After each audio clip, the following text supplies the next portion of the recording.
मुस्लिम उम्मा मुत्तहिद ना हुई तो सबकी बारी आएगी। ईरान पर हमले में इसराइल अकेला नहीं, हर फोरम पर ईरान के मफादात करेंगे।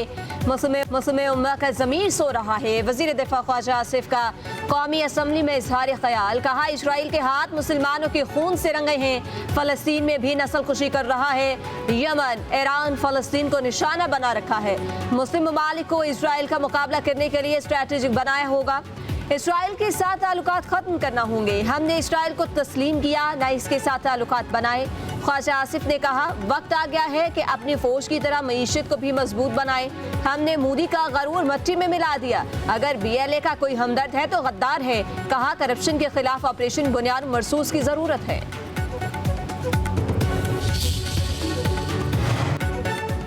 विफाकी वज़ीर इत्तलात अता तरड़ का कहना है मुश्किल वक्त में ईरान के बहन भाइयों के साथ इजहार यकजहती करते हैं। इजरायली जारियत के खिलाफ ईरान को अपने दिफा का हक हासिल है। पाकिस्तान ने अक़वाम मुत्तहिदा की सलामती कौंसिल में ईरान पर इसराइली हमले के खिलाफ भरपूर मौक़िफ़ अपनाया। विफाकी वज़ीर का कौमी असम्बली में इजहार ख्याल, कहा फ़लस्तीन कौज़ हमारे दिलों के करीब है। नहते फ़लस्तीनियों को कभी नहीं भूलेंगे। दुनिया खित्ते में अमन के लिए पाकिस्तान के किरदार का एतराफ़ करती है।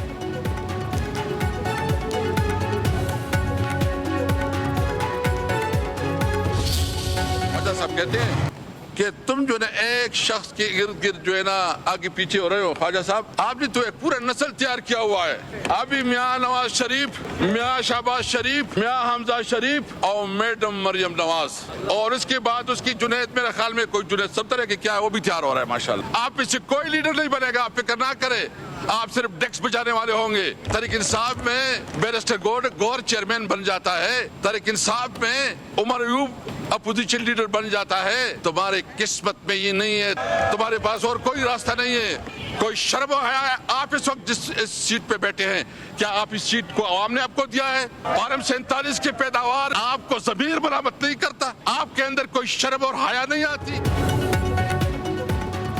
ईरान पर इसराइल का हमला नाकाबिले बर्दाश्त है। ईरान का साथ देना हमारा फर्ज है। साबिक स्पीकर असद कैसर का कौमी असम्बली में इजहार ख्याल, कहा गजा में जुल्म पर मुस्लिम ममालिक की खामोशी अफसोसनाक है। इसराइल ईरान के बाद पाकिस्तान के एटमी प्रोग्राम के खिलाफ भी कोई हरकत कर सकता है। असद कैसर ने कहा ख्वाजा आसिफ ने हमारे कायद के बारे में मनफी बात की, हमें एक शख्स के पीछे चलने का ताना दिया। हमारी पार्टी में तो बैरिस्टर गौहर चेयरमैन बन जाता है, आप में से भी कभी कोई बन सकता है। आप जो भी कर लें, बानी PTI नहीं झुकेगा।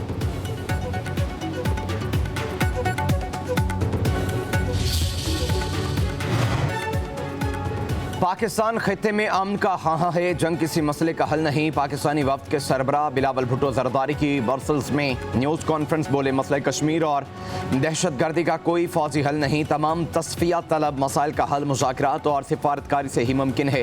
भारतीय पानी को बतौर हथियार इस्तेमाल नहीं कर सकते। पहलगाम वाक़े के बाद पाकिस्तान ने शिफाफ तहकीकात में मदद की पेशकश की, भारत ने इनकार कर दिया। पाक भारत कशीदगी के बाद वज़ीर आज़म ने वफ़द तश्कील दिया।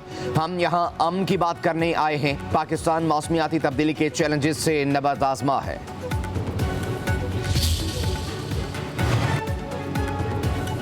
ईरान इसराइल जंग, सलामती कौंसिल का इजलास बेनतीजा खत्म, अलामिया तक जारी न किया गया। ईरानी मंदूब अमीर सईद ने खिताब में कहा इसराइली जारियत रियासती दहशत गर्दी है। ईरान की खुद मुख्तारी के खिलाफ वर्जी की गई। इसराइल ने रिहायशी इलाकों को निशाना बनाया। सीनियर फौजी अफसरान समेत 78 शहरी शहीद और 320 से ज्यादा जख्मी हुए। ईरानी मंदूब का हिमायत करने पर पाकिस्तान से इजहार तशक्कुर। अमरीका का इसराइल की हिमायत का एतराफ़। अमरीकी मंदूब ने कहा ईरान ने अमरीका को निशाने पर लिया तो संगीन नताइज होंगे। चीनी मंदूब बोले ईरान पर हमलों के नताइज इसराइल को भी भुगतना होंगे। पाकिस्तानी मंदूब आसिफ इफ्तिखार बोले ईरानी एटमी मामले का पुरअमन हल निकाला जाना चाहिए। ईरान के पास UN चार्टर के तहत हक दिफा मौजूद है।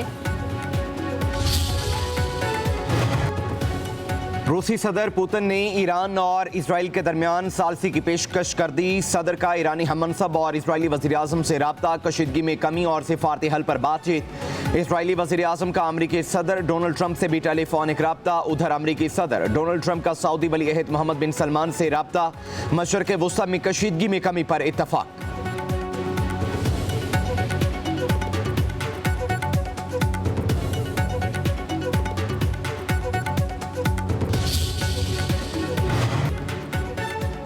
अमेरिका के सेनेटर बर्नी सैंडर्स ने ईरान पर इजरायली हमले को गैर कानूनी करार दे दिया। एक्स पर पैगाम में कहा, अमेरिका को इजराइल की एक और जंग में घसीटा नहीं जा सकता। ईरान के न्यूक्लियर प्रोग्राम पर मुज़ाकरात इतवार को तय थे। नेतन्याहू ने हमला कर दिया। नेतन्याहू ने जंग बंदी के सबसे बड़े मुज़ाकरात को मार दिया। उधर अमरीकी सहाफ़ी टकर कार्लसन का कहना है कि सदर डोनाल्ड ट्रंप ईरान पर इजराइल के हमलों से पेशगी आगाह थे। अमेरिका न सिर्फ इजरायली हमले से वाकिफ था बल्कि इसने मदद भी की।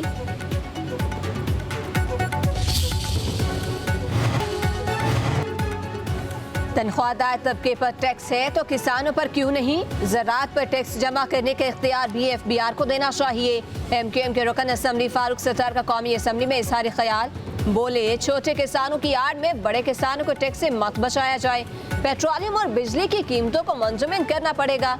पेट्रोलियम पर लगाई गई लेवी पर भी सोचना पड़ेगा। फारूक सत्तार ने कहा, पाक भारत जंग में पाकिस्तान ने मौका मार लिया। Field marshal general Asim Munir मुबारकबाद के हकदार हैं।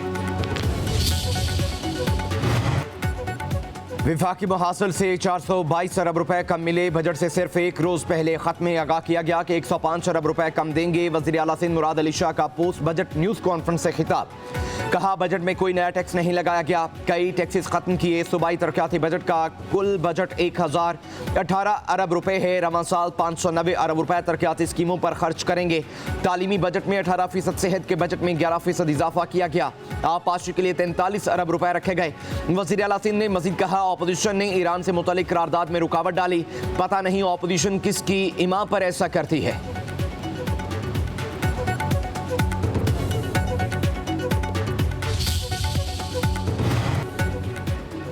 विफाक ने बजट में खैबर पख्तूनख्वा को नजरअंदाज किया। KP को 90 अरब रुपए कम दिए गए। विफाक ने सिंध और पंजाब के लिए ज्यादा फंड मुख्तस किए। मुशीर खजाना मुजम्मिल असलम का पोस्ट बजट न्यूज कॉन्फ्रेंस। कहा, खैबर पख्तूनख्वा हुकूमत का ये साल तारीखी था। हमने नॉन टैक्स रेवेन्यू में इजाफा किया। लोग कहते थे सेहत कार्ड खोल तो दिया, चलाओगे कैसे? हम इल्जाम तराशी की सियासत से बाहर निकले। हमने सिर्फ आगे की तरफ देखना, ये नहीं कहा कौन क्या कर रहे हैं। बानी PTI के जिलाओ घिराव के 8 मुकदमात में दरखास्त जमानत समात के लिए मुकर्रर। जस्टिस सैयद शहबाज अली रिजवी की सरबराही में लाहौर हाई कोर्ट का 2 रुकनी बेंच 16 जून को समात करेगा। रजिस्ट्रार ऑफिस ने केसेस की कॉज लिस्ट जारी कर दी। अदालत ने मुखला को दलाइल के लिए तलब कर रखा है। बानी PTI के खिलाफ जिना हाउस, अस्करी टॉवर, जिलाओ घिराव समेत दीगर मुकदमात दर्ज हैं।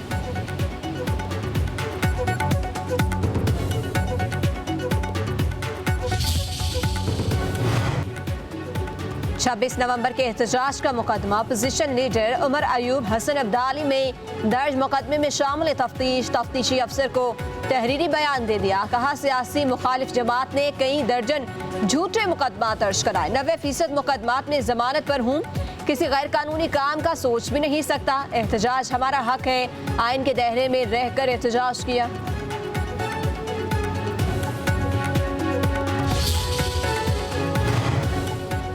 वज़ीर आज़म के मुआवन खुसूसी MNA मुबारक ज़ेब खान के बाजोड़ में घर पर रॉकेट हमला, गेट को जुज़वी नुकसान पहुंचा। पुलिस की तफ्तीश शुरू। वज़ीर आज़म शहबाज शरीफ की मुबारक ज़ेब खान के घर पर रॉकेट हमले की मज़म्मत, वाक़े की तहकीकात और हमला आवरों की गिरफ्तारी का हुक्म।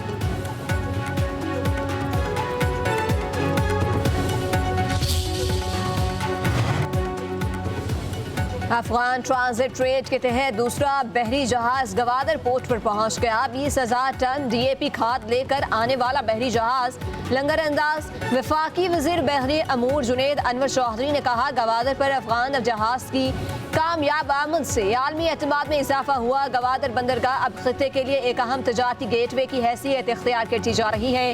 अफगानिस्तान को बैनुल अक़वामी मंडियों तक तेज तर, सस्ता और मौसर रास्ता फराहम कर रही है। कराची के मुख्तलिफ इलाकों में ज़लज़ले के झटके। मलीर, शाह फैसल कॉलोनी और दीगर इलाकों में लोग घरों से बाहर निकल आए। ज़लज़ले की शिद्दत 3.2 रिकॉर्ड। मरकज़ कराची के शुमाल में 12 किलोमीटर फासले पर था। शहर कायद में 1 जून से अब तक ज़लज़ले के झटकों की तादाद 39 हो गई।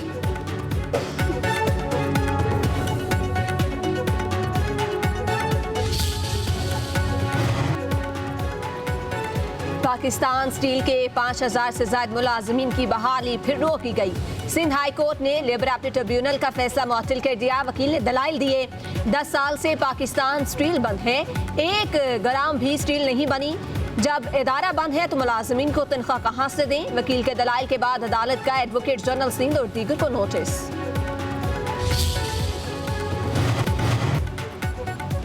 पंजाब में ट्रैफिक पुलिस के निज़ाम में बड़ी तब्दीली का फैसला। ट्रैफिक कवानीन की खिलाफ वर्जी पर चालान सिर्फ सेफ सिटी कैमरों के जरिए किए जाएंगे। कोई वार्डन अब किसी शहरी का चालान नहीं करेगा, सिर्फ तस्वीर बनाकर सेफ सिटी को भेजेगा। ट्रैफिक पुलिस एहलकार अब महज ट्रैफिक की रवानी को बरकरार रखने और अवामी सर्विस का काम करेंगे। वज़ीर आला पंजाब मरियम नवाज ने नए प्लान की मंजूरी दे दी। सूबाई काबीना की मंजूरी के बाद नाफिज होगा।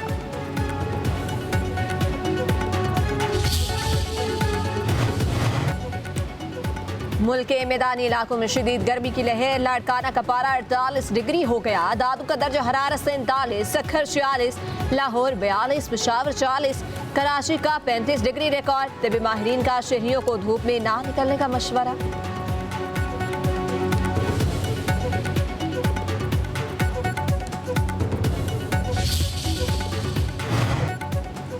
पाकिस्तान की पहली ICC hall of fame women cricketer Sana Mir की वतन वापसी। वफाकी वजीर IT शीजा फातिमा ने इस्तकबाल किया। कहती हैं सना मीर ने मुल्क का नाम रोशन किया। वो पाकिस्तानी खवातीन के नाकाबिल तकलीद मिसाल हैं। सना मीर बोली, पाकिस्तानी की खवातीन बहुत बासलाहियत हैं। मुझे वालिदैन की हमेशा सपोर्ट रही है।